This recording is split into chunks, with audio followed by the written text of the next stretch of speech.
Buenas tardes, bienvenidos a la Semana de la Arquitectura 2019.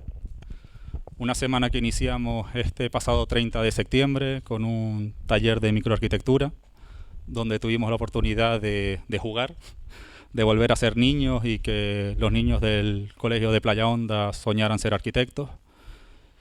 Hoy continuamos con esta Semana de Arquitectura que se está desarrollando en el municipio de San Bartolomé. Una andadura que empezó en el año 2017, cuando arrancó este colegio con la nueva planta colegial. Nos propusimos sacar la arquitectura o acercar la arquitectura a los distintos municipios de la isla. En el 2017 nos fuimos a Teguise, en el 2018 nos acercamos al municipio de Aría, y este año, gracias a la colaboración y el patrocinio del Ayuntamiento de San Bartolomé, hemos podido hacer realidad la Semana de Arquitectura en este municipio. Agradecer a la corporación, en especial a la concejal de Urbanismo, Marlene Romero, que está por aquí, al alcalde de San Bartolomé, Alexis Tejera, por ilusionarse con este proyecto, por abrirnos las puertas del municipio y dejarnos celebrar la Semana de Arquitectura aquí. Como estamos en tu casa, como nos abriste esta magnífica casa, le doy la palabra al alcalde del municipio. Bueno, muchas gracias, Miguel Ángel, muchas gracias y muchas felicidades a la vista del aforo que hoy has conseguido concentrar tú y tu equipo.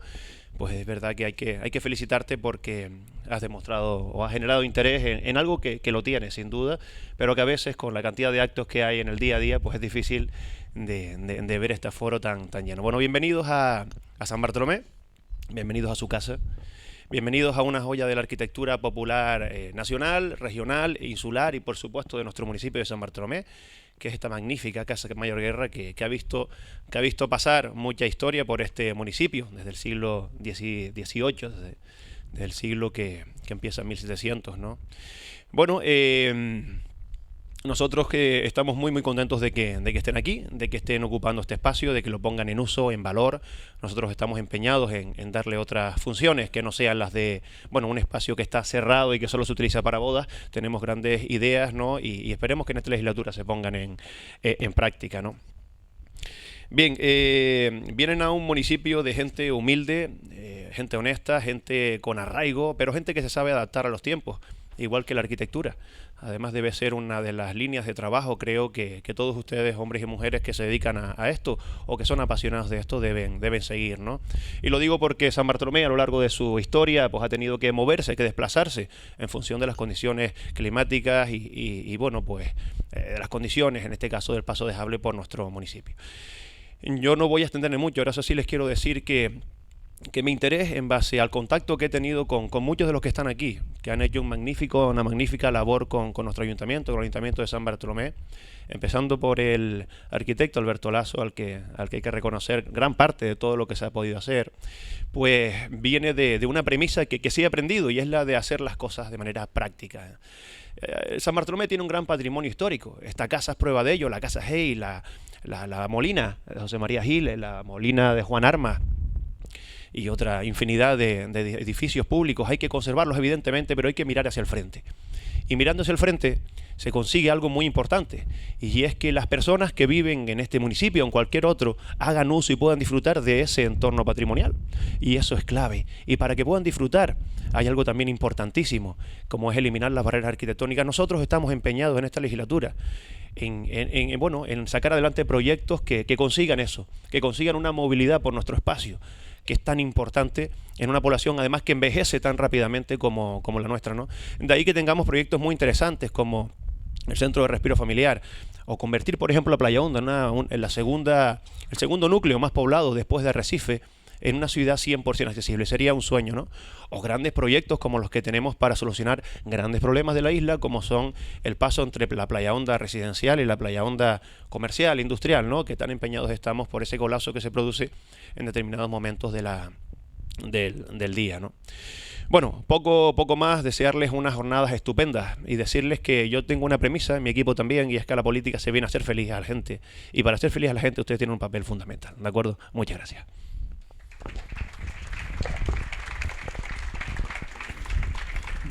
Muchas gracias, Alexi.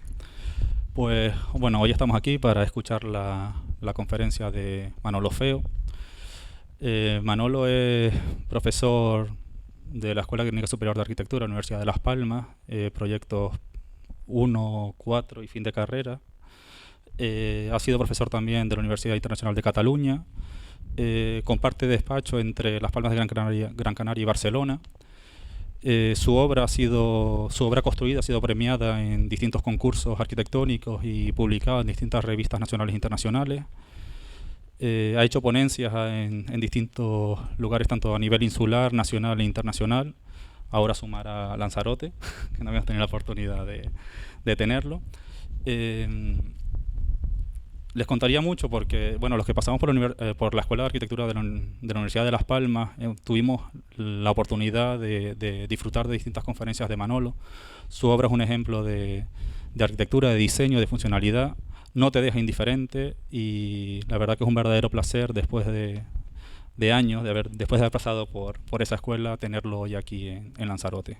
Gracias por aceptar la invitación y espero disfruten de la conferencia.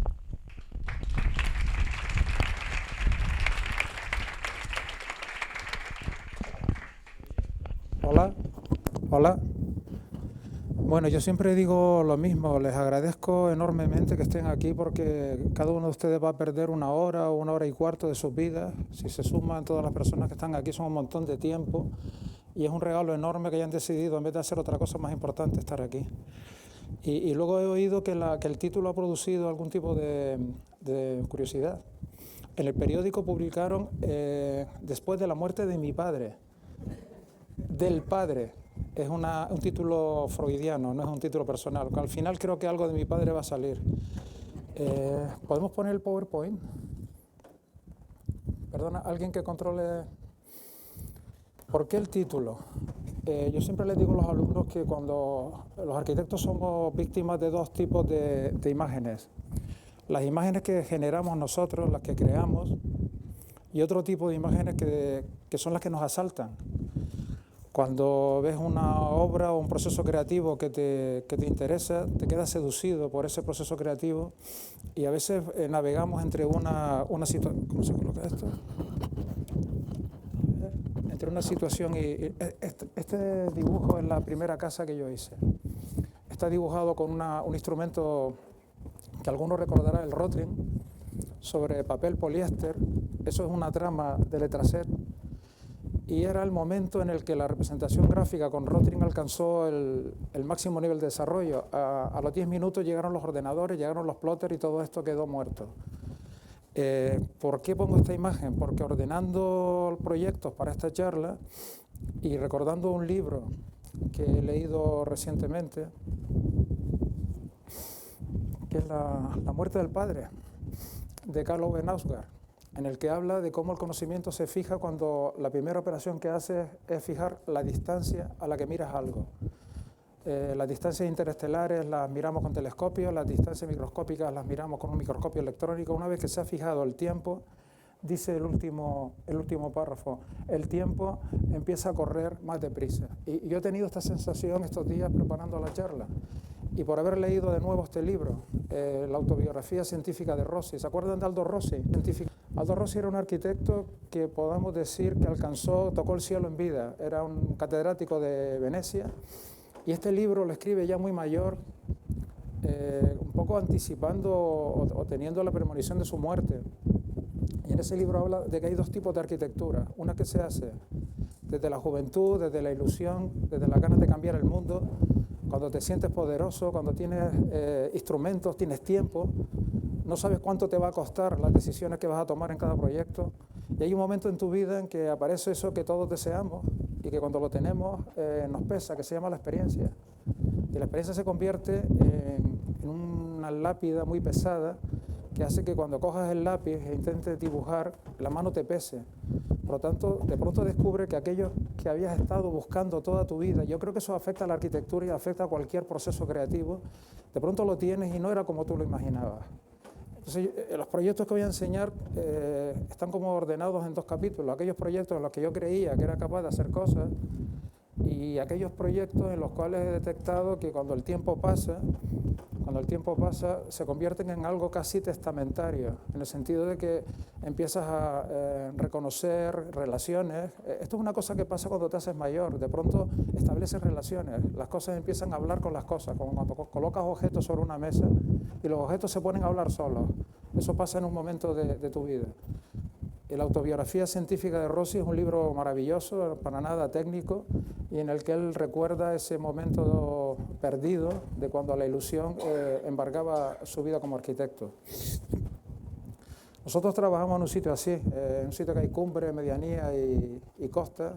Canarias es un lugar un laboratorio para trabajar excepcional. Cada isla tiene sus características y más allá de intentar rehacer una arquitectura del paisaje exótica, atlántica, exuberante, volcánica, a mí me ha interesado siempre otras cuestiones del paisaje, como tienen que ver con la luz, con hacer visibles condiciones del paisaje que son invisibles. Veremos en algún proyecto que eso ocurre. Esto era preparando la charla. Este es el lugar donde yo trabajo. Creo que es importante, que quería enseñarlo, porque es un lugar donde pasan cosas así. Hay maquetas a escala 1:1, a pequeña escala de sillas que forman parte de proyectos del pasado, donde los libros, los objetos, las aficiones, los vicios, pues se van mezclando, obras de arte, muchos libros, muchísimos libros, maquetas, más libros, objetos extrañísimos, carteles. Es un espacio en el cual las cosas hablan. Y esa condición de que las cosas cuando se colocan juntas establecen relaciones más allá de nuestro propio deseo, es algo que quiero reconocer en nuestro trabajo. Muchos libros, muchísimos libros. Esto es una imagen de Gianni Berengo, un fotógrafo italiano, en el cual se establece una condición espacial parecida a la que he intentado describir en el estudio. Personajes que aparecen en distintos tipos de relaciones que hacen que el espectador inmediatamente construya un discurso, construya una historia. ¿Por qué este señor está de espaldas? Lo que hay en su espalda es un reflejo. Esto es un Vaporetto en Venecia. El acto de sacar una fotografía es una acción doble, es una acción de selección y una acción simultánea de deselección, de evitar aquello que no queremos que forme parte del discurso. Estas fotografías todas tienen un relato implícito, que da igual que sea el que el fotógrafo quería recoger, es el relato que nosotros somos capaces de construir. ¿Qué historia hay detrás de estos personajes, de esos besos que el acto de seleccionar, por lo tanto, produce una sobreinformación sobre el objeto observado. De alguna manera, este era uno de los temas de la charla. El otro tema era ese asunto del territorio fronterizo con disciplinas que antes eran arquitectura y ahora no lo son, o que ahora son arquitectura y antes no lo eran. Estoy describiendo una situación de la arquitectura como una especie de territorio fronterizo, lleno de transversalidades, donde la antigua relación morfología urbana, forma edificatoria, ya no nos la creemos, y donde ahora las impresoras en 3D van a hacer que la frontera entre una maqueta y la realidad construida se disuelva. Por lo tanto, la aproximación al arte o el arte como mecanismo para trabajar en arquitectura no me interesa más que como proceso creativo. Y a veces la utilizamos en clase para hacer explícito algo que, usando la coletilla, esto es como si, y el como si, como hizo Duchamp en no sé dónde, o como hizo Donald Judd en no sé dónde. Esta es una intervención en el Temps de Flors. ¿Saben lo que es el Temps de Flors? Es una fiesta que se hace a la primera semana de mayo en Girona. Trabaja sobre un tema que tenga que ver con una flor. En este caso nosotros escogimos la rosa y se trataba de trabajar sobre este patio del Museo de Arte de Girona, este otro patio y este otro patio con un presupuesto de 3.000 euros. Estas cosas pasan. La solución fue recordar, y aquí aparece un proceso creativo que no es estrictamente arquitectónico, sino que pertenece al mundo del arte, el cubismo sintético. Esto es un cuadro de Juan Gris que se llama La Música, en el cual la música está representada por la forma del instrumento musical, por el material que construye el instrumento, que es la madera, por el pentagrama, por el texto escrito, en este caso Picasso, de tal manera que el cubismo sintético nos permitía hacer una intervención donde la rosa se disolvía en algunas condiciones que tienen que ver con la rosa, su geometría, el color, el olor, una filmación donde aparecían relatos sobre cómo se puede cocinar con rosas, cómo se puede vestir con rosas, cómo aparece la rosa en la historia de la literatura. Una de las intervenciones consistía en construir un enorme pétalo, que era esta estructura de madera, en el cual, en esos huecos que van apareciendo, se situarían rosas que en la primera semana de mayo aumentan de precio, y por lo tanto no éramos capaces de llenar todo este espacio con rosas. La solución fue esos elementos verticales que recibirían un espejo, de tal manera que se duplicaría el tamaño visual o el espacio óptico perceptivo de la rosa, y así se hizo. El primer día de inauguración llovió, estas cosas suelen ocurrir, y añadió un componente, una interferencia interesante que, lejos de resultar dramática, pues introdujo el brillo, introdujo otro reflejo más en la superficie del DM rojo pintado, que aguantó fantásticamente. Este era el escenario durante una semana. La gente podía atravesar el espacio y ven el espejo con las rosas duplicadas. Este era uno de los elementos de esta historia del cubismo sintético de la rosa. Todas estas imágenes son duplicadas. Y los niños podían atravesar y con peligro de resbalar. Otro de los patios, pues hacíamos una referencia a la película American Beauty. ¿Se acuerdan de la escena de la chica bañándose en rosas? Hacía un frío terrible, buscamos a una modelo que se bañara ahí, no quiso en absoluto someterse al tratamiento, pero la idea era que hay como una especie de árbol de rosas, que son esos cables rojos de los cuales han caído las hojas y han llenado la bañera. En el fondo de ese pozo hay una filmación donde se relata, pues, lo que contaba antes: cocina con rosas, música con rosas. Y por último, la rosa como geometría. Solamente teníamos dinero para construir las esquinas de la figura. Esos son los diedros que cuando se entienden en total, pues producen la rosa que ocupa los 4 patios. La rosa más bonita del mundo la plastificamos, esto es antiecológico, la pusimos dentro de un pozo y le pusimos un espejo para que la gente pudiera acercarse, ahí aparece, y mirarla. Fue la única que aguantó 2 semanas porque estaba, ya digo, completamente artificializada. Y bueno, esto es una intervención en la cual pues aparecen factores que tienen que ver con usar un proceso creativo que no pertenece estrictamente al mundo de la arquitectura, sino pertenece a territorios cercanos, transversales, territorios de colonización, donde tú vas utilizando pues mecanismos de producción de forma que no son estrictamente en su origen arquitectónico. Algo parecido pasó en este proyecto ya antiguo. Los proyectos van a ir de 5 en 5 años. Este ya tiene unos cuantos. Es un colegio infantil en el polígono de Ginamar, en la confluencia entre Telde y Las Palmas de Gran Canaria, en Gran Canaria. Es un lugar muy agresivo, con una autopista que pasa por delante, con un desnivel mínimo de 1,80 m, que era bastante incómodo para el programa del centro, porque eran niños con pequeñas deficiencias motrices, auditivas o visuales, pero que no llegaban a un grado de minusvalía que obligara a situarlos en un centro más específico. Esto ocurrió durante el transcurso del desarrollo del proyecto. Esto es una sibila de Miguel Ángel en la Capilla Sixtina, un personaje que está rotando, su columna rota porque tiene un pie apoyado en un desnivel, que es ese cubo de madera. La columna vertebral aparece como exagerado o visibilizada por la costura del vestido, y sujeta entre los brazos la sección del edificio. La sección del edificio es una cubierta en V, uno de los aleros es horizontal, el otro está inclinado para aceptar la diferencia de cota del 1,80 m del edificio. ¿Cómo se soluciona un edificio para minusválidos con 1,80 m de desnivel? Pues haciendo que todo el edificio esté plegado, como si lo soltara sobre el desnivel y él solo se deformara, se dobla en medio y se adapta como un gato que lo pones al sol durante largo tiempo a la forma del lugar que ocupa. El edificio era una especie de pequeña ciudad con una calle mayor, calles transversales. Las aulas tenían ventilación por 4 partes, de tal manera que aparecía un sistema de perforaciones que un poco era el mismo sistema de perforaciones del proyecto anterior, del proyecto de Girona.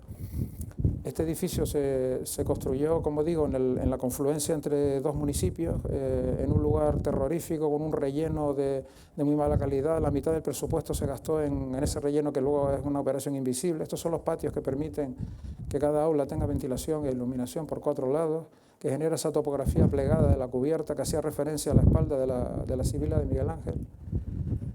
Y esta es la planta del proyecto con el gimnasio que aparece en la parte superior izquierda y el alero donde los padres vienen a recoger a los niños en el ángulo inferior derecho. El resto es esa especie de ciudad en miniatura con una calle muy ancha, plegada, sin un solo escalón, y que adquiere este tipo de configuración con los pavimentos. Cada una de esas líneas es pintura señalética de carretera. La mitad del presupuesto se fue en la cimentación invisible, como decía, y las carpinterías y los detalles hacían referencia a que el mundo formal de los niños en este momento ya no es estrictamente el de Heidi o el de Disney, aunque ahora Marvel pertenece a Disney, pero bueno, ese es otro tema. Aquí queríamos hacer una referencia al mundo manga. Las puertas tenían ojos y tenían esos ojos rasgados, son objetos que exhiben los mecanismos por los cuales se mueven, los engranajes quedan a la vista pero inaccesibles por supuesto. Y estos son los detalles, bueno, a los que dedicas mucho tiempo para poder construir pues, este tipo de cosas. La forma del cerramiento hacía referencia a un estanque que existía en el lugar con unos muros de 3 metros de ancho, esa geometría inclinada hacía referencia a eso. Esta es la puerta de entrada, con ese rostro de japonés que te mira, el alero donde los padres reciben a la sombra a los niños cuando termina la jornada laboral, la jornada docente, y fotos de la construcción donde el edificio va enseñando en aquellos lugares donde hace un esfuerzo estructural, pues van apareciéndole vigas, como el gimnasta, que al hacer un ejercicio consigue que sus músculos se hinchen o se sobredimensionen. Todos los elementos de funcionamiento del agua, en vez de tragárnosla y llevarla con un bajante, pues se hacía un énfasis en que todo ese movimiento se viera, saliera del edificio, de la envolvente del edificio, cayera en el suelo, produjera una huella en ese jardín que todavía no estaba plantado. El tema de señalética, esa musculatura, como decía, esos nervios que van apareciendo cuando hay que saltar una luz de 15 metros en el interior con una losa de hormigón, y los mecanismos de las puertas, que son como pequeños cortapuros, como esta es la puerta de acceso al garaje, cerrada y abierta. ¿Entienden el mecanismo? Cuando se mueve el plafón posterior, pues el hueco, paso al anterior, coincide y permite el paso de los adultos por el hueco central y de algunos niños más atrevidos por el hueco de la izquierda. Este sería el espacio del intermedio entre la valla y el colegio. Tengo muchas imágenes, las iré pasando rápido, algunas casi sin explicarles, casi una visita que vamos a hacer algunas obras que ya han ocupado su lugar en este discurso. Este es un proyecto hecho en un momento de ilusión, de felicidad, en que creíamos realmente que el sonido de los niños bajando por esas rampas, girando, esquivando esa esquina y divirtiéndose y gritando. El colegio estuvo construyéndose mucho tiempo y no había sonido en su interior. Cuando por fin se ocupó, la experiencia de oír los chillidos de los niños y sus risas fue absolutamente maravillosa. Enmarcar, para convertir un lugar tan dramático como el Polígono de Ginamar, que es un lugar de carácter periférico, en una especie de ficción pictórica, perforando un muro y mirando seleccionando y deseleccionando, como decía antes, o el gimnasio, que es una estructura que está literalmente calcada de una obra de Richard Serra, que tiene como 15 veces la altura de ese objeto, como si estuviera enterrada y la base de esa obra estuviera a la cota del mar. Esto está muy cerca de la costa, como decía, en Ginamar, en el sur de Gran Canaria. El pasillo con el sistema de plegaduras casi imperceptible, intentando hacer énfasis en los elementos de entrada de aire, de luz. Esa pintura está hecha para que cuando se produzca algún tipo de daño o huella por parte de los niños en la pared no sea necesario pintarla completo, sino se pinta solamente un fragmento. Es un rodillo de pintura seco y luego encima un rodillo de pintura húmedo. Y hacer énfasis en la geometría, pues en el trazado del pavimento, generando esa especie de cremallera en medio. Y yo siempre digo que este colegio está construido como los cohetes de la NASA, con lo más barato que había en el mercado. Este era un pavimento que tenía un proveedor local de Telde que ya no debe existir en el mercado. Y bueno, pues lo que interesaba era dejar la huella de cómo se colocaba, la huella del hombre que estuvo ahí de rodillas intentando hacer el decalaje como se planteaba y solucionando casi en tiempo real los acuerdos geométricos y las entregas entre las distintas superficies. Este es un recorrido por el interior del colegio recién inaugurado y esos elementos que hablan en el interior del movimiento.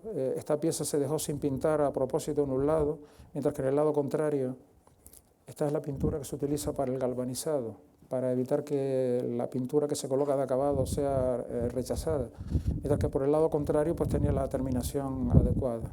Son decisiones que se toman en la obra para un poco aprovechar pues, momentos felices que nos parecía que podía ser interesante conservarlos. Y este espacio es el gimnasio, que pertenece realmente al colegio, del cual es ampliación este edificio, y en su interior actúa como una especie de reloj de sol. Esa pared del fondo, a las 12 del mediodía, en septiembre, la luz entra rasante completamente y pone en valor todos los defectos constructivos del hormigón visto, que es maravilloso. En Canarias tenemos la gran fortuna de poder hacer hormigones vistos con mano de obra poco especializada y, por lo tanto, aprovechar la imperfección, la información óptica, las ganas de tocarlo. Yo odio los hormigones japoneses, lo siento, esos hormigones que parece que les han dado una lija o que los han encofrado con ceniza, entre otras razones porque soy incapaz de hacerlo. Y a veces hay que convertir los defectos en virtud para que... Ese elemento rojo era, le llamamos el termómetro, era unos elementos de carpintería que siempre tienen la misma altura con referencia a un plano horizontal, porque el edificio se mueve 1,80 m, y en ese 1,80 m el termómetro va cambiando de altura y te indica qué cota con respecto a ese plano virtual te estás situando. Aquí ven casi cerca de las 12, cuando el reloj empieza a dar la hora. Y en el interior hay un objeto pintado que hace referencia a estos trabajos de Max Bill o de Beverly Piper. Es un objeto incómodo que casi no cabe, que es el diseño de la señalética del gimnasio. Y en el interior de ese edificio, entendido como si fuera una especie de paisaje, hay dos intervenciones que hacen personas ajenas al edificio. Esta intervención tiene que ver con las manos que dibujaba Eduardo Chillida, y se trata de dibujar encima de las pizarras del interior del pasillo algo para perder ese miedo que todo el que ha dibujado tiene de cuando oyes por primera vez el papel en blanco. Es como que yo cuando dibujo, la primera línea que hago siempre la borro. Hay como una especie de temor al vacío del papel, hasta que al final el papel es hollado, es violado y se llena de información y empieza a hablar contigo. Pues esa es una pizarra en donde con pintura fluorescentes se pintaron estas manos. Este es el proceso y ya por fin los niños ya eran capaces de poner encima sus trabajos, donde cada pizarra correspondía a una de las aulas. Este es el espacio al que hago referencia, otro de los termómetros. Y esas figuras que se ven rugosas sobre la superficie hacen referencia a un objeto. Son todas esas figuras en rojo que están en cada una de las pantallas del edificio, un objeto que si reconstruyéramos la volumetría de las secciones que aparecen grafiadas sobre cada una de las pantallas tendría ese aspecto, o tendría este aspecto. Es decir, que dentro del colegio de Ginamar habita un objeto anómalo, descontextualizado, del cual solo conocemos la huella, como si perteneciera a un campo multiverso que se dice ahora ajeno. Este sería, por lo tanto, el edificio con el artefacto que está en su interior, con la intervención de los pintores que hicieron las manos de Eduardo Chillida, y de alguna manera el edificio se va llenando de capas de información, parte de las cuales las producen los mismos alumnos. Con este escenario de ruido, alegría, falta el sonido aquí. Se tardó muchísimo tiempo en terminar el edificio por problemas económicos vinculados a la cimentación. Estuvo prácticamente 6 años parado, con deterioro de los hormigones que obligaron a colorearlo, lo cual bueno, fue algo realmente interesante, pues, intervenir como en una obra tuya como si fuera una obra de arqueología o como si lo hubiera hecho otro por el paso del tiempo. Otra obra relativamente feliz fue una cosa en la que nos enfrentamos los arquitectos, que es esta cosa de la casa pareada. Es la casa de las dos familias que quieren vivir en una casa ideal, icónica, pero que no quieren saber de la otra. Es como esa película de de John Travolta y Nicolas Cage, se llamaba Face to Face, donde se intercambian las caras. Y hay una escena donde se disparan uno al otro y dispara la cara del otro. Tú vives por la mañana en una casa, te acercas al baño, oyes el ruido de tu vecino, haces que no lo oyes porque vives en una casa pareada y eres feliz. Por lo tanto, esto de la casa pareada tenía que ver con dos familias. Yo intenté hacer un ejercicio de apretar un poco el programa, en el sentido, estas son las plantas de sótano. A la izquierda se ve el acceso a la casa. La casa solo tiene una puerta. Las dos familias entran por una puerta y luego se encuentran un objeto que intenta esconder por todos los medios que se trata de una dualidad. Esta sería la planta de dormitorios arriba, el altillo, y la casa trata de entrar por la derecha, bajar una rampa, acceder al objeto cuya cubierta se deforma, haciendo referencia al desnivel donde la casa se ha apoyado. De nuevo, un poco una acción parecida a la del colegio, o sea, se ha puesto cómodo y se ha roto la cubierta, ¿no? Y el garaje, y ahora este proyecto ya no se puede hacer porque el Ayuntamiento de Las Palmas ha dicho que cualquier construcción bajo rasante tiene que coincidir con la proyección de lo que está sobre rasante. Entonces, aquí me gané la mala fama en el ayuntamiento por haber hecho un truco, que en aquel momento no lo era, pero ahora sí lo es. Este es el acceso a la casa. Como ven, es una sola puerta. La casa no exhibe que sean dos viviendas. De hecho, durante toda la obra le llaman la casa de Montaña Socorro, no las casas de Montaña Socorro. Accedes a esas dos puertas. Y aquí aparece el volumen de la sala de música que está en una de las viviendas, en el subsuelo, enterrada en el sótano, y en la otra casa una biblioteca. Accedes por esa rampa. La casa por la parte posterior está acabada en aluminio sin anodizar crudo, que luego va adquiriendo una corrosión puntiforme y se vuelve mate. Entras por la rampa. Y este es el aspecto que tiene el objeto, un objeto como abstracto, con una carpintería que lo que intenta hacer es seleccionar las vistas del horizonte y ocultar con esa aleta, esa especie de mejilla, las casas pareadas que están a su lado. En el fondo se comporta como un objeto hasta cierto punto altivo y desprecia un poco el entorno para buscar precisamente la mirada al horizonte y al mar que se ve a lo lejos, como se observa en esta imagen. Estas son unas fotos que hizo Jordi Bernadó, en las cuales él hacía referencia a esa relación entre la casa más convencional que está detrás y la nuestra, que fue considerada la casa más fea de Montaña Socorro durante varios años, hasta que la gente se acostumbra. Como decían los maestros de obra, el ojo se acostumbra, y ahora ya esta imagen es imposible porque hay otras edificaciones delante que están construidas. Esta fachada, que es la contraria, hacía referencia a estas imágenes de Robert Mapplethorpe, esos rostros que él fotografiaba donde la mitad estaba en sombra y la mitad estaba iluminado, y aunque lo parezca, la fachada no es simétrica, los huecos se desplazan ligeramente para generar una cierta imperfección voluntaria, para huir de la simetría estricta, por ese deseo de que no se sepa que son dos viviendas que puedan aparentar como una sola operación de refundación familiar de esas dos familias que deciden vivir juntas. El acceso desde el garaje, algunas imágenes del interior, las carpinterías se hicieron pivotantes, este es el espacio bajo el sótano. La casa tiene un espacio interior de madera y cuando atraviesas ese espacio de madera todo lo que encuentras es blanco. Es como una manzana al revés. El interior es de madera, el exterior es blanco. Estos son detalles de los pasillos. Ese hueco es justo el punto donde un visitante toca la puerta. Es decir, que tú sabes que viene alguien a tu casa cuando ese hueco está en sombra. Las carpinterías del sótano. El espacio de madera de una casa de la otra, el sistema de carpinterías que hacían referencia a los distintos usuarios de la casa, que había niños pequeños en aquel momento que tenían huecos a su escala. Y el espacio de la sala de estar, y esto es un detalle de la carpintería de la cocina, donde la dueña de la casa, que le gustaba coleccionar especias, pues quería un mueble específico que permitiera guardarla de una manera ordenada. La subida al altillo, dormitorio, y por ese hueco se debería ver el horizonte y el mar. El otro dormitorio, y detalles en su interior donde solucionamos las luminarias. Es una obra hecha con mucha ilusión, con muchas ganas y implicando a los propietarios de una manera importante. Yo creo que ahora ya no sería capaz de hacer una casa así.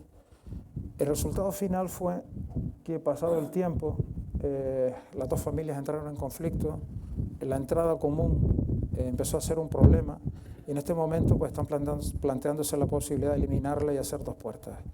Con lo cual, lo que empezó siendo como una especie de gran operación en común para poder solucionar una forma de vivir, dos familias que deciden vivir de acuerdo y conocerse, ha terminado siendo pues la creación de un conflicto.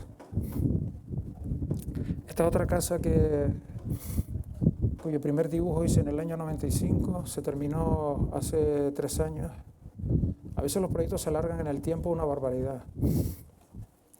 Y tienes que ser muy cabezota, porque tienes que aguantar el impulso de tus socios que te abandonan, cuando el proyecto ya no da dinero, el enfado de los propietarios, las presiones del banco, tienes que pagar tus alquileres también. Bueno, esta es una casa que se sitúa en primera línea de las canteras, en Playa Chica, en esa situación increíble con la barra y con vistas al horizonte marino constante. Y la casa trata de enfrentarte a esa cosa taxidérmica horrible que es tener que mantener una fachada y construir en el interior un objeto nuevo. Es como disecar la fachada, ponerle ojos de cristal a una muñeca y creer que en el fondo has sido capaz de atrapar alguna porción de tiempo. Todo lo contrario a lo que ocurre aquí en este escenario, ¿no? La casa tenía este aspecto cuando nosotros llegamos. Esta es la primera versión del proyecto, la segunda versión, cada una de las fachadas. Estas imágenes las pongo porque se va viendo en el transcurso del tiempo pues todo el trabajo que supone pues ir redibujando obsesivamente todos los detalles, las distintas plantas, con distintos replanteos de programas que van cambiando día a día.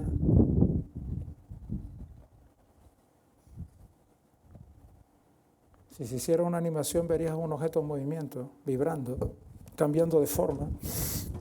Cuando de pronto el propietario se plantea dónde guardar su colección de revistas de surf y tiene que hacer un altillo metálico, que luego desaparece en esta siguiente versión. Distintas visitas a proveedores de pavimentos que tienen todos distintos despieces. Tú dibujas durante horas pues todo esto. Y al final, de alguna manera, pues la casa tiene en su interior un objeto. A mí esto siempre me recuerda esa escena de Alien, cuando aparece la criatura atravesando el pecho, que se mueve en el interior, que produce efectos en la fachada. Es una escalera metálica, una especie de tela de araña que ha crecido en el interior, que arranca siendo de hormigón y termina siendo metálica, y que tiene esta configuración.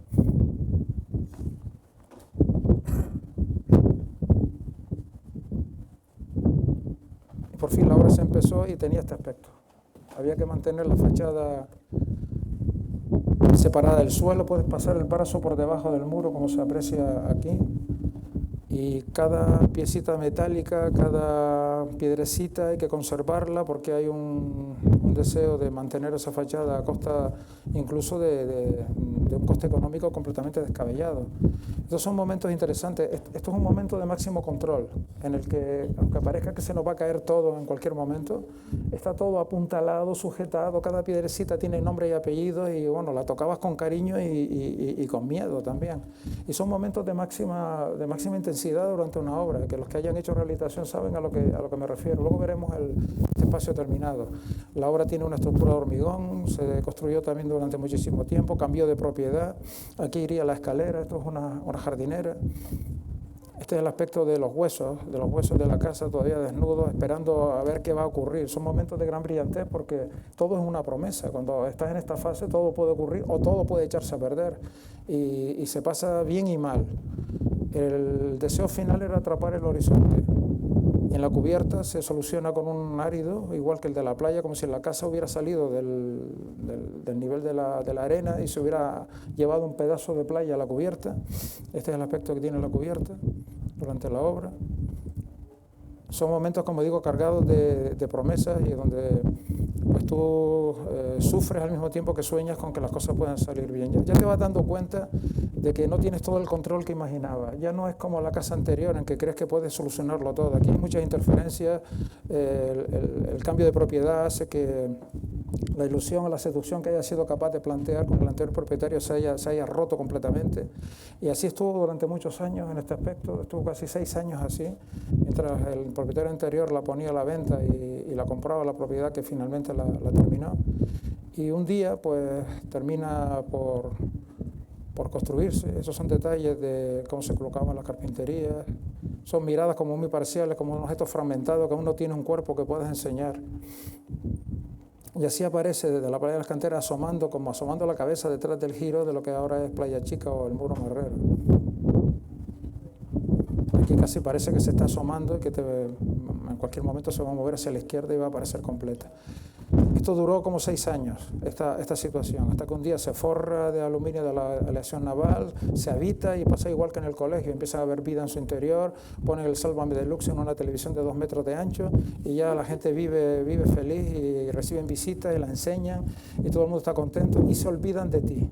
y se olvidan de ti, ya no recibes nunca una llamada, ya los domingos por la tarde no te dicen que el dormitorio es muy pequeño, que no cabe la cama, y tú lo echas de menos, y eso es una cosa que los clientes no saben, pero que los arquitectos sufrimos en silencio. Ese momento que sacas la fotografía de la casa, vas con el fotógrafo, la recorres en silencio, vas sacando las fotos, cada vez más silencio, se hace de noche, sacas las fotos de noche y por último cierras la puerta y te vas y sabes que nunca más volverás a ver lo que has cerrado. Los que hayan hecho viviendas unifamiliares saben a lo que me refiero. Incluso los arquitectos hacemos más trampas, sacamos fotos de la casa terminada por fuera, que no está terminada por dentro, y luego sacamos fotos de la casa terminada por dentro, cuando por fuera ya ha sido modificada, y decimos que eso lo hemos hecho nosotros. Pero bueno, esto como no nos oye nadie, no andemos en este discurso. Bueno, detalle, le forramos de aluminio la cornisa a la vecina, nunca supo de esta acción, pero nos parecía interesante que la casa, el aluminio fuera como contaminando todo el entorno, generando una suerte de encuentros donde metíamos los cables de la fachada para que no cruzaran la superficie de estuco con la que se acabó. Y esta es la pared que vimos antes. Este es el espacio que estaba antes a punto de colapso. En la planta baja hay una oficina, en el sótano hay un almacén de material de oficina. Estos elementos son el trazado directo de las instalaciones a las cuales se le da forma intencionada para generar esa especie de bajorrelieve o alto relieve. Subimos al acceso, la escalera de hormigón que mencionaba antes, que ahora se convertirá en una escalera de metal, y algunos ejercicios que hacemos en el estudio para hacer los buzones, el mobiliario, sillas, mesas, todo lo que nos dejen. Este es el buzón de una casa que hicimos en Los Hoyos, y este es el buzón de esta casa cuando se hizo la primera maqueta que está en la mesa del estudio.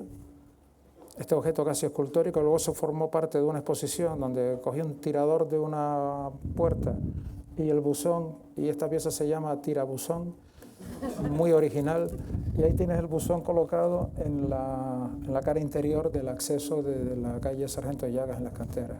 Dormitorio y la famosa escalera que costó hacerla, se le mandó a presupuestar a la gente que hizo el Guggenheim, costaba 120.000 euros. Luego se buscó Cerrajería Delgado en Barcelona, 80.000 euros, y al final lo hizo Cristóbal González en el Cebadal en Las Palmas por 20.000 euros. A la primera, y con unos detalles de uniones en cola de Milano que vienen del mundo de la madera, un industrial magnífico sin el cual, pues, encontrar una persona como esa, los arquitectos no hacemos absolutamente nada. La escalera está colgada del techo, si quitaras el suelo se mantendría, y por eso el primer peldaño es de vidrio. Y este es el efecto desde el interior. Hay una variación cromática constante de colores, y luego permite hacer esa cosa tan canaria del golizneo, que es asomarte al balcón, ver a la gente por el paseo. Ellos no te ven porque los vidrios son un espejo, pero por la noche se vengan porque si enciende la luz desde el interior, tú te conviertes en un escaparate y ellos te miran y tú no les ves. Así que hay que colocar estores y hay que tener el cuidado de saber qué cantidad de luz está negociándose en esos espacios para tener control de quién te ve y a quién puedes ver tú, ¿no? Subimos a los dormitorios. Este es el vestidor principal. Este es el aspecto de la carpintería. Bueno, un acabado de madera de Vitacola, el suelo es de teca y el techo es de hormigón armado que se dejó lijado y coloreado simplemente. Todo el mobiliario está hecho en crión, que es una resina blanca, el antiguo Corian. Y este es el dormitorio que antes vimos en obra, todavía en claroscuro, donde ahí irá un televisor. En ese televisor proyectarán una imagen del paseo de las canteras o del horizonte, y por fin el horizonte estará completo. Entonces son gente que saca fotos, aprovechando el carácter de espejo de la fachada. Desde aquí se ve el Teide. Y otra casa en el que ya claramente este asunto de la ilusión pues se vino abajo. Y se vino abajo porque hay un momento que, y es la segunda explicación del título de la charla, en que tú tienes que hacer esa acción que es matar a tu padre. Matar a tu padre tiene que ver con las imágenes que te asaltaron durante tu formación como arquitecto, o aquellos arquitectos que te acompañaron, los tienes que expulsar porque si no te comen vivo. Yo tengo que reconocer que durante mi formación como arquitecto me dejé seducir por tres arquitectos fundamentalmente. Uno lo puedo decir sin problema, que es Álvaro Aalto, siempre queda bien cuando dices esto. Otro también, Álvaro Sisa, pero Álvaro Sisa es muy pegajoso y he de reconocer que me hizo mucho daño porque es inalcanzable. Y el tercero, al que tuve la oportunidad de conocer, fue Enric Miralles, que introdujo en la arquitectura ese componente del juego y un poco estos mecanismos de aprovechar lo que está pasando para introducirlos como capas superpuestas al proyecto y que lo enriquezcan. Esta es una casa que se sitúa justo detrás del estudio, en la calle de Domingo J. Navarro, Eusebio Navarro, en Las Palmas. Ven ese edificio alto que no está protegido, esta fachada de la derecha sí está protegida, esta es la casa. Y quería explicar que ven que hay una ranura en la medianera a la derecha, porque esa casa es la última casa que queda iluminada por el sol de la tarde por culpa de que el edificio que vimos antes es alto y la fachada protegida es baja. Intentar explicar ahora con una imagen. Estas son maquetas que se hacen, el trabajo de maqueta es muy importante para que todo el mundo sepa lo que se está haciendo, infografía. Aquí aparece la idea de la grieta, que me permite meter la luz hasta el fondo de la casa. Y esta es la fachada y este es el efecto de la sombra.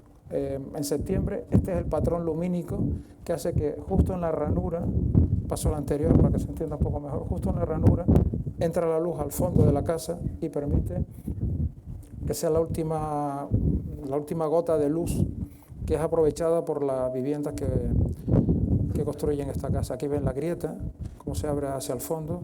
El dueño es un pintor que hace arte abstracto y está ejecutando este patrón a trozos en la medianera. Esto es como si la medianera se hubiera abierto, como si tuviera una bisagra. Y la idea es que desde el interior aparezca este patrón fragmentado. Esos huecos corresponden a una piscina que está en la cubierta. Y esta es la planta del garaje. El garaje, arriba el estar con la cocina al fondo, los dormitorios abajo. La forma de los dormitorios tiene que ver con experiencias de Coderc o de Marcello Gandini o de autores italianos que trabajaban esta especie de geometría que tiene que ver mucho con la mirada, porque es como si la forma estuviera definida por la mirada que es capaz de torcer muros y doblarlo para poder penetrar hasta el fondo del solar. Paso esto rápido y vemos las fotos del interior. Bueno, el ayuntamiento recibió fatal la propuesta.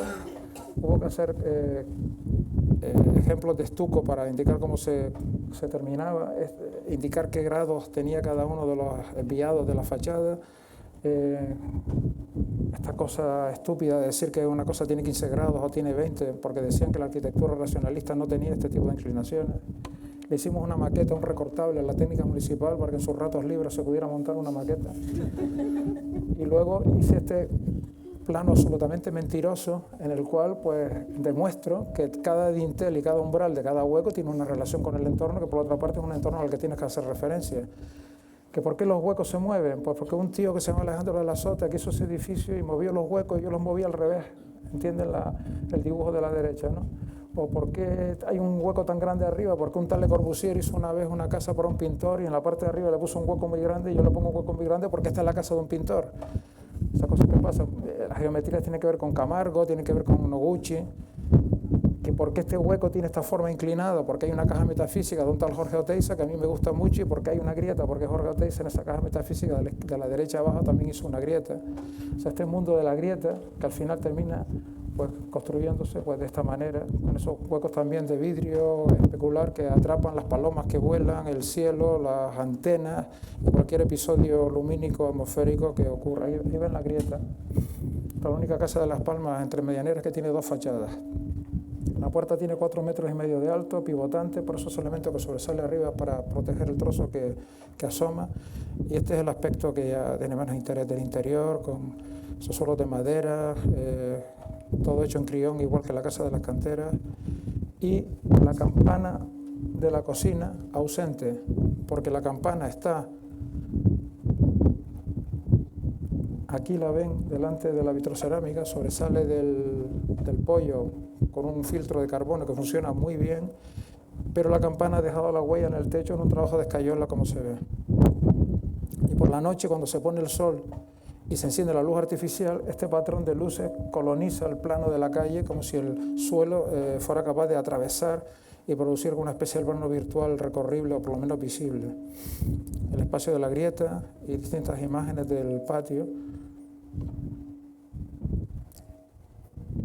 el taller de pintura, la escalera que sube a los dormitorios, la puerta del baño, uno de los dormitorios, el baño también hecho en Crión, pasillos. Bueno, la construcción es muy elemental, intentando evitar tapajuntas, intentando evitar rodapiés y elementos que oculten entregas entre superficies. Esta cosa que decía Alejandro de la Sota, que es inalcanzable, que era dibuja como piensa y construye como dibuja. ¿Quién pudiera alcanzar ese fin, ¿no? El balcón del patio, el taller de pintura, un aseo en el taller de pintura, la barandilla hecha con un tensor plegado que se nos movía y hubo que hacer esa pieza cortada en láser para evitar que tuviera movimiento transversal. Y al fondo vemos los huecos de la piscina y la fachada de la calle. Esas son fotos que me mandan algunas personas porque descubren que está la grieta y les llama la atención de por qué ocurre este extraño fenómeno. Esta es la casa de noche y la grieta iluminada, y arriba se puede observar el volumen de la piscina en negativo en el hueco grande. Pasamos rápido a otro proyecto más reciente del año 2012, que es la remodelación del comedor universitario delante de la Escuela de Arquitectura, que tenía este aspecto. Algunos de ustedes lo recordará de haber comido aquí, supongo, ¿no? Era un edificio que estaba delante de un jardín, pero no tenía relación con el jardín. De hecho, el edificio quedó inacabado, no llegó a completarse. Este era el acceso a los baños, era relativamente oscuro, y lo más interesante eran esos escalones que te permitían, cuando llevabas la bandeja, de pronto darte cuenta que no veías tus pies y hacer un ejercicio de equilibrio que era muy ameno para los que habíamos conseguido llegar intactos a las mesas. Bueno, este era el estado original del edificio. El proyecto original el estado original era esto, y se trataba de generar un solo plano de referencia para que los minusválidos pudieran entrar cómodamente, cubrir el patio central y descubrir un patio que había cubierto. Y sacar esa especie de brazo que se ve en la parte inferior, que permitía que el plano del interior del comedor permitiera evitar el jardín a la cota de los árboles, de los cactus, que ahora veremos que han crecido maravillosamente. Y la cubierta, que es un espacio vacío con un material que se llama el barrisol, que es una especie de PVC tensado, que permite cubrir grandes superficies con un acabado tenso y nítido y brillante.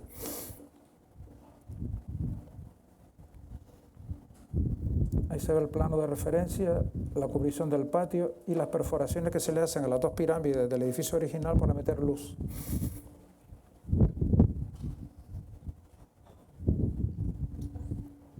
Estos dibujos son muy aburridos, pero les dedicamos muchísimas horas a hacerlo y por eso los enseño. Esto es una especie de pequeña venganza.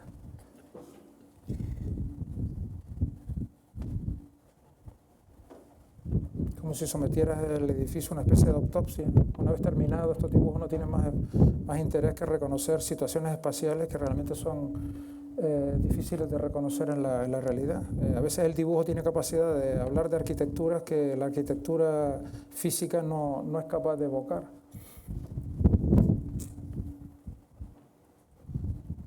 Carpintería. Y aquí aparece un trauma, que es que yo nunca he hecho un edificio que tenga más de 80 metros. Y me di cuenta que este edificio no llegaba a los 80 metros. Entonces ven que abajo está la cubierta del comedor y nos imaginamos una especie de toroide que girando permitiera construir una especie de donut, un toroide, como es el nombre geométrico de la figura, que tuviera 80 metros de diámetro. Sería esa figura que vemos arriba a la derecha y que se comporta, este es el espacio que giraría, que hace referencia a algunas imágenes que vienen de mundos ajenos, como son los automóviles, el Lamborghini Diablo en este caso, y es esta figura. Este es el comedor que está realmente construido. Cuando se refleja hacia un lado, produce esta especie de generatriz que es posible percibir por el reflejo de las dos superficies que construyen ese espacio hueco, y cuando se refleja hacia el otro lado, pues termina colmatando esa figura de 80 metros que por fin puede construir de nuevo. Otra referencia al padre. Mi padre nació en 1904, que fue el año en que nació este señor, que es Giuseppe Terragni. Siempre que veía a mi padre pensaba que si Terreño hubiera estado vivo, Terreño murió a los 39 años, pues sería como mi padre. Mi padre vivió hasta los 96 años. Entonces la obra de Terrañi me ha acompañado siempre, en parte por esta razón, una razón casual, pero que en alguna manera pues, te ancla de manera insólita a la obra de un autor que todo lo que hizo absolutamente está bien. Siempre me llamó la atención esa masa de muro ciego en este colegio infantil, o más concretamente en la Casa del Facio, que es ese edificio que se veía a la derecha, esa masa ciega que está rematando lo que por otra parte es un edificio que está llamado a recibir una multitud que alaba y grita y vocifera para alabar la figura de Benito Mussolini. Esta es la masa, esta obra de Terrañi en Como, y cuya explicación la da el mismo Terrañi en este dibujo increíble. Dice, los campaniles de las plazas italianas que existen como una especie de brazo que habla del poder político que te puede aplastar en cualquier momento, yo lo evoco solamente comprimiendo toda la masa en esta masa oscura, en esta masa ciega. Y de alguna manera la referencia a esta obra de Terrañi aparece en el comedor en esta operación, que es lo primero que ves cuando entras por el acceso superior al campo. Ves esta imagen anterior, ¿no? Este es el objeto construido, que tiene la torre y tiene la masa de Terrañi, que se perfora para hacer visibles pues, fragmentos del cielo, que se construyen esas carpinterías que producen reflejos de nuevo. Este tema de reflejos es como un tema recurrente también que aparece. Aparecen filos, donde los objetos pierden el espesor y pierden la masa perceptiva, y aparece como un reloj de sol que en esa variación de esa geometría de la sombra y de la luz pues va dando información sobre una cualidad del cielo de Tafira, que es esa nitidez de la luz, sobre todo en el mes de septiembre. El momento de la promesa, cuando todo puede suceder, y las fotos de la obra, que a mí me gustan mucho más que la obra terminada, cuando ya se colocó con los muebles que la universidad terminó pues, adquiriendo. Es un espacio que cuando te mueves en su interior pues adquiere distintas configuraciones porque va cambiando de forma. Eso introduce desde mi punto de vista una cierta riqueza visual que siempre me ha resultado atractiva. Y ese es el barrisol, ese es el material que como ven es una sola pieza de PVC que se tensa con calor, con un ventilador caliente y que permite cubrir grandes luces, en este caso de 12 metros. Y este espacio, que es una de las pirámides perforadas, ya no existe, porque el Cabildo consideró que era aburrido y soso y lo pintó de amarillo y rojo. Y lo llenó de canaletas y le puso un montón de luces. Así que, bueno, esto fue lo que yo hice. Por eso les castigo poniéndole muchas fotos de día, de noche, al atardecer. De nuevo, Max Bill en el techo, en una de las luminarias, que era la figura que recordamos que estaba en el interior del colegio de Ginamar. Esta obra, que es las 15 variaciones de Max Bill, luminarias que aparecen en su interior, que tienen que ver con una obra anterior, que es una casa que hice en vecindario, en cuyo interior pues, se desarrollaron esas luminarias con 2 tonos de fluorescente para intentar evocar la luz día. Es una vivienda y un estudio de abogados, y un despacho de abogados. Esta luminaria pues, termina apareciendo en el interior del comedor. Este es el mobiliario que terminó poniendo la universidad, que produce un deslumbramiento terrible, porque cuando estás en su interior, esas mesas iban de color negro. La luz se refleja y te daña la vista. Muchos alumnos se han quejado de esta elección del material, pero, en fin. Luego los arquitectos nos pasamos la vida dando explicaciones de lo que no hicimos. Ahora está abandonado. Lo van ocupando por trozos con distintas dependencias del Cabildo. No saben qué hacer con él. Quizás sea el momento de hacer una hermosa hoguera. Howard Rourke, ¿saben quién era? El personaje que interpreta a Gary Cooper en El Manantial, que se da el placer de quemar una obra suya que no le había quedado bien. Si no puedes triunfar como arquitecto, por lo menos que salgas en las noticias. El lavabo de hormigón pintado con resina amarilla y esto se llama la espada de Damocles, es una luminaria que está colocada en la torre, en el interior de la torre, justo encima de la mesa donde come el rector, que no se portó bien conmigo durante la obra. El patio que se descubrió, y esta operación de poner un muro que de pronto hace que la sombra de las palmeras se convierta en una gráfica interesante. El acceso por la rampa que permite que personas en silla de ruedas puedan acceder. Y un pequeño homenaje a este señor, a Marcel Duchamp, en esa puerta corredera con una rueda de bicicleta que es funcional y que es el acceso principal al edificio. Y ya nos vamos al exterior de noche, son exposiciones de 3 segundos, por eso la luz del cielo aparece manchada con la iluminación de las palmas, con ese tono rojizo. Y solo quería, este es el brazo que se mete dentro del jardín que está delante. Y ocurre eso, que de noche cada una de las luminarias de Philips que convierten la luz en blanco y negro, esta foto no está retocada, esa es la imagen real. No es que sea una foto en blanco y negro que se haya coloreado, esa es la imagen real que se aprecia por el tipo de luminaria que coloca la universidad, pues produce este tipo de decalaje de tonos de gris. Otro referente, aparte de Terragni, es Méndez de Rocha en esta casa, de tal manera que podríamos decir que la fachada del comedor es la casa de Méndez de Rocha sumada a la fachada de Terragni de la casa del Facio.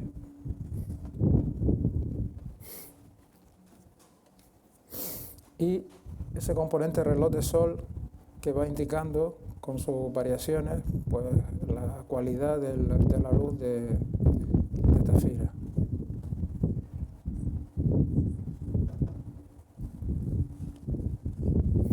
Este interior sería el negativo sería realmente el negativo de esta obra. Y esto es el último proyecto que voy a enseñar. Este es el estado del escritorio de un ordenador. Aquí está el proyecto entero, arriba están las estructuras, memoria y carpintería son esos planitos que están a la izquierda abajo, instalaciones en vertical, fachadas, secciones. Cuando organizas el escritorio así, las cosas empiezan de nuevo a relacionarse, a tomar contacto unos elementos con otros, los dibujos con la carpintería, las secciones con la estructura, y se produce una situación parecida a la que describí antes en el estudio, donde cuando pones cosas juntas empiezan a hablar entre ellas. Esta casa tiene que ver con esta frase de mi querido Álvaro Aalto. Dice, esa curiosa propiedad de crecimiento y flexibilidad se refleja con contundencia en los principios arquitectónicos de la Casa Careliana. Hace referencia a un proyecto de Álvaro Aalto, la Casa Careliana. La cubierta carece de un ángulo fijo dependiente. Precisamente el uso aparentemente arbitrario de la inclinación de la cubierta permite luego el surgimiento de un conglomerado de edificios parecido a una macla de cristales. Esa pendiente libre es ya de por sí un caso curioso, por no decir raro en arquitectura. Bueno, aquí me he venido arriba. Este proyecto se desarrolló en un momento en el que yo no tenía trabajo. Estuve como 2 años mirando las pantallas del ordenador como si fueran ventanas mirando al pasado. Y todo lo que pasó en esos 2 años terminó cayendo aquí dentro. Por eso este proyecto, no sé si considerarlo un buen proyecto o simplemente el resultado de esa especie de frenazo producido por la crisis de nuestra profesión en el año 2012, en el que, como repito, se convierte en un lugar en que todo lo que te pasa por la cabeza, todas las referencias, todas esas imágenes que te asaltan, todos esos procesos creativos que has querido desarrollar y no tienes oportunidad, de alguna manera aparecen aquí. Yo llegué a creer que este iba a ser mi último proyecto. Es una casa de 2 familias, tiene 1.500 metros cuadrados, está en el sur de Gran Canaria, en Bellavista, cerca del restaurante La Viuda de Franco. Son 2 cuerpos con un patio central y un balcón que sale en la parte derecha, que es un balcón de vidrio, en sus 3 lados, con tierra, y un terrario colgado, porque arriba vive uno de las 2 familias y no tiene acceso al jardín, al que sí tiene acceso el hermano que vive en la parte inferior. Este es el aspecto de la casa. Estos son los distintos planos que van sucediendo. Este es el sótano, en el que hay un espacio de reunión, hay una sala de cine, hay un aparcamiento para 8 coches, hay un gimnasio, una biblioteca, la piscina, espacios técnicos, la casa de la planta baja con sus 4 dormitorios, el espacio de la cubierta plegada que va a solucionar el cuerpo de la parte inferior, y una serie de recorridos en el interior que tienen un cierto carácter laberíntico que hacen que la casa se multiplique en su percepción, un poco como ocurría con aquellas imágenes que enseñé del patio de la casa de montañas de Eusebio Navarro, como ocurría con el espacio interior del comedor. De alguna manera todas esas obsesiones pues van cayendo aquí. La vivienda de arriba, que se diferencia en dos cuerpos, el estar en la parte inferior y los dormitorios arriba, a los cuales se accede cruzando un puente al exterior.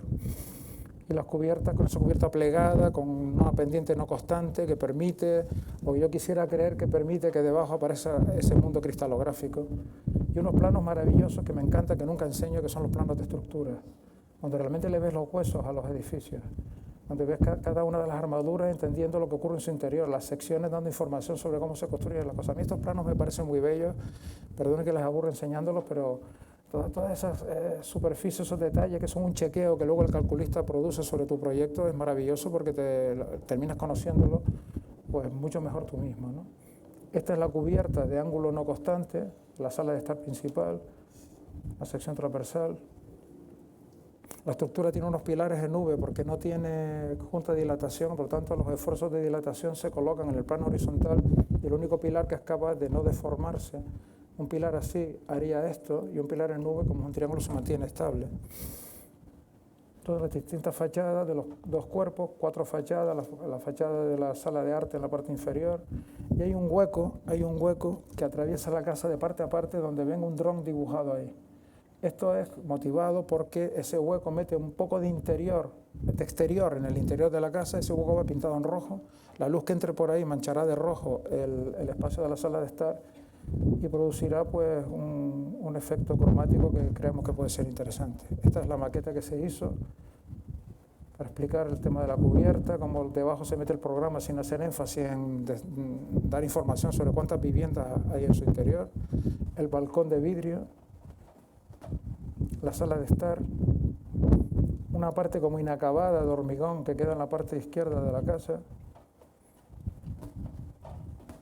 Esa pirámide hace referencia a una pantalla de proyección de cine que está en la cara interior y hace referencia a la forma geométrica de la proyección. La piscina y las perforaciones de un alero para meter una luz intencionada en el interior del patio. La ruina le llamamos a esto, la parte de la casa que está sin terminar. El alero, la piscina, el balcón, la pirámide de la sala de proyecciones. Y este es el aspecto que queremos que tenga que ir a la casa, un hormigón bruñido, negro, coloreado, con una superficie de vidrio también con acabado en espejo. El patio, esperamos que tenga este aspecto cuasi salvaje. Y este es el espacio interior también acabado con barrisol, los pilares en V y el hueco rojo con la luz manchando de color el interior de la sala de estar.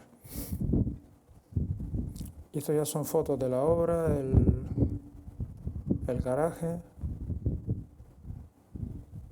un patio inglés que ilumina la sala de arte, los huecos de la piscina que son herederos de la casa de la calle Eusebio Navarro, la estructura mixta del garaje. Esta viga tiene 17 metros y tiene 45 centímetros de canto, es una estructura mixta a la que hay que llevar a su sitio con unos gatos hidráulicos, irla descolgando poco a poco porque da una flecha máxima de 3 centímetros que hay que controlar. Es una estructura que en ese sentido hay que monitorizarla para ejecutarla correctamente. Creo que ahí se ven los gatos hidráulicos colocados. La subida del garaje a la planta principal, los pilares triangulares de la planta principal, detalles del encofrado, la piscina. Esta es la vivienda de arriba, la sala de estar, y esta es la vivienda de abajo, encofrada hace una semana y media.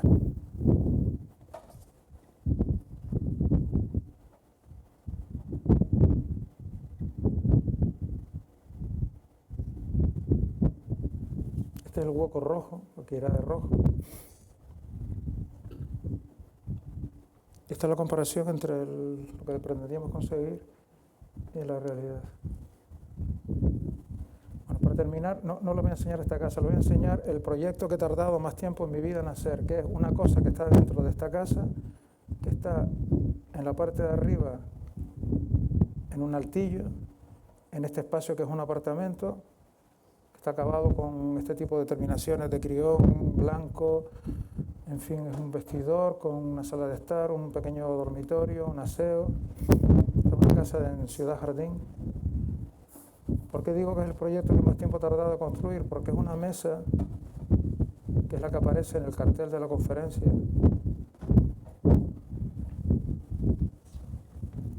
que está inspirada en esta mesa de Humberto Rivas, que es esta mesa. Esta mesa se proyectó para la Casa de las Canteras, para el primer propietario, hace 30 años. Y al final, en una visita al estudio, la propietaria de esta casa la vio y le interesó hacerla, y es este objeto que es una especie de nave nodriza que debajo tiene unos módulos para colocar elementos vinculados al vestidor. Se construye así con una plantilla a escala 1:1, se le va dando forma y que constituye pues una auténtica estructura. Y a mí me gusta esta imagen porque me la imagino como una cubierta de un edificio, y también porque es esa cosa del tiempo como material de construcción, aguantar durante todo este tiempo el deseo de hacer esta mesa prácticamente sin variaciones con respecto al diseño original.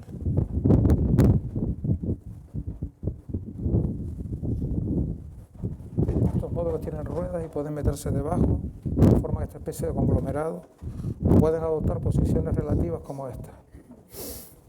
Bueno, para terminar,